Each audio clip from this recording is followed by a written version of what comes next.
आता जस्ट एवढे हँगर मोकळे झालेले आहेत. हे भरपूर सारे हँगर जे आहेत हे ब्लाउजांचे आहेत. हे 8 ब्लाउजांचे हँगर आहेत, 9 आहेत. आणि हे साड्यांचे जे आहेत हे 8 हँगर आहेत. टोटल 8 हँगर साड्यांचे आणि 9 हँगर ब्लाउजांचे. 17 हँगर रिकामे झालेले आहेत. हे एकाच क्लायंटची ऑर्डर होती, सो ते आता घेऊन गेलेले आहेत. छान वाटलं त्यांनाही की मी सांगितलेल्या वेळेत त्यांनाही ब्लाऊज रेडी करून दिले.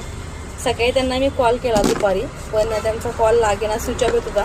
आत्ता कळालं की त्यांचा नंबर चेंज झाला आहे. आणि हेही मला आत्ता कळालं की त्यांनी जो न्यू नंबर घेतला आहे तो मला ऑलरेडी बिलवरती दिला होता, रिसिटवरती. पण मी त्यांचा जुना जो नंबर होता तोच सेव्ह करून ठेवला होता. सो आता अशी गंमत झाली.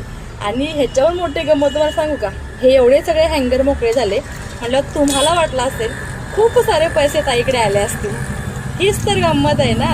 ह्या क्लायंट येतात तेव्हाच सगळं पेमेंट करून जातात तो, त्याच्यामुळे न्यायला आल्यानंतर काही भेटत नाही.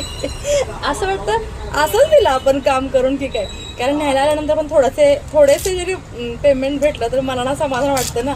एवढे सगळे हँगर मोकळे होऊन सुद्धा 1 रुपया मला हातात आलेला नाही, कारण या अगोदर त्यांनी पेमेंट करून ते माझं खर्चूनही झालेलं आहे. तुमच्याशी होत असेल ना असं सांगा मग कमेंट सेक्शनला.